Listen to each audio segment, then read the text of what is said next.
As noble as the intentions here are, I'll be voting against this initiative because this is precisely how the expansion of government happens. No matter how good the cause, we should always be very, very careful about creating additional layers of government funded by the taxpayer. The best of intentions motivates us to do things which very often fail to meet the lofty goals given in the advertisement. We should never support a dedicated funding line with taxpayer dollars, as this removes the motivation to perform efficiently and meet clear metrics. We need look no further back in our own history than the 4-cent gas tax that was supposed to improve our bus system. Instead of improved service and efficiency, the gas tax enabled the expansion of a bloated and wasteful bus system that had to be brought back into the purview of this board to start making steps toward accountability. And that accountability is important. Every year, every dollar of taxpayer money should be held accountable to the taxpayer, every single year. No one spending taxpayer dollars should be insulated from the responsibility to show the return on investment and demonstrate their worthiness to receive additional taxpayers, again, every single year. The Triumph Board was created based on a lot of the similar arguments that you're hearing today to take that money out of the political forum and distribute it more efficiently.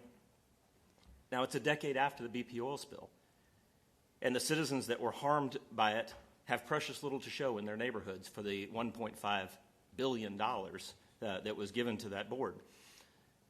Worse than that, they have no elected representatives at whose feet they can lay the blame and hold accountable on Election Day. And that's a bit of a problem. I cannot support yet another taxpayer-funded layer of government in Escambia County when we are underfunding our roads by $12 million a year, underfunding our bridges by $9 million a year, and our public safety departments by amounts untold. The primary function of this board is public safety and infrastructure, and I've been saying that since before I was on this board, and I promise people that that's what I would be focused on in every vote that I take on this board. These are not glamorous roles, of course, but it is our role. It is the role of this board.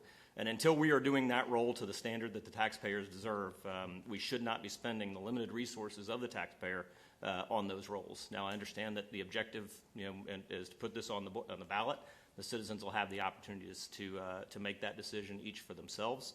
And obviously, I'm sure you'll have the 4 votes necessary to get it on the ballot.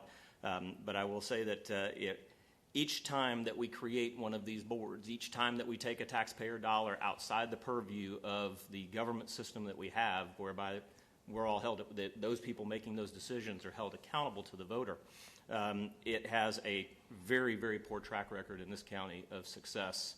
And a fairly strong track record that once you create these things, getting them to turn off is almost impossible. Thank you. Yes. Okay. Commissioners, any other comments or questions? So what all organizations would be eligible? Would they have to have a paid staff, or would it be volunteer organizations that are partners with the county? Who all would be eligible for the funding? Right, that's excellent questions, and we really are looking at agencies, especially in the early years, who are high capacity. They would need to be able to execute some pretty ambitious improvements to children's services pretty quickly. So a record of financial stability, going back multiple audited tax years, for example, being able to open up your books and receive the level of scrutiny that's required to receive Children's Services Council dollars. So not all organizations right off the bat are going to qualify for these dollars. And the way that this has worked, one of our models in Martin County is that they spent a few years building their sort of organizational capacity to handle this level of oversight and scrutiny before they exercise their maximum millage. Can you give me an example of Martin County in which... One of the shortcomings of a lot of the economic development efforts that we've done, where we take taxpayer dollars and then we kind of pick the winners and losers, you have to know how to work the system in order to be a part, in order to get your seat at the table. And that's something that we've struggled with on this board, trying to figure out ways to overcome that deficiency, which I don't think we really give ourselves much of a good grade at this point on having done so. What you just described strikes me as much of the same type of thing. If you've got to already have all of your ducks in a row, you already have to be one of the big corporations or outfits that does this kind of business, then are we not creating, well, say $8.2 million, so by the time the administrative 10% is off of there, you're 7.5. Are we not, in fact, creating this pool of money that's accessible to a very small group of organizations, and in fact, the innovative boots on the ground guys that are actually doing the kind of things, we've often had folks standing there at the podium that do the real win stories in Escambia County are by people who are spending their own money and doing it boots on the ground. They don't have the kind of time to do the things that it sounds like would be required to have access to this. How do you overcome that? How do you prevent us from making that same mistake yet again in this realm? Thank you for that question, Commissioner. It's excellent, and thought a lot about it. Children's Services Councils have been accused of only funding the big guys, especially in their early years in the 90s. Issues of equity have been raised, equity in funding distribution, equity in who qualifies. Sort of pet projects aren't part of the Children's Services Council landscape, but certainly to meet some of the accountability requirements, you need to have a certain level of infrastructure in place. So what we're seeing, I would say in the past 15 years with Children's Services Councils is more of an effort to have a tiered system, much like what the Federal Department of Education does when they release their grants, where you've got like your all-stars who are going to sort of be this level 1 tier.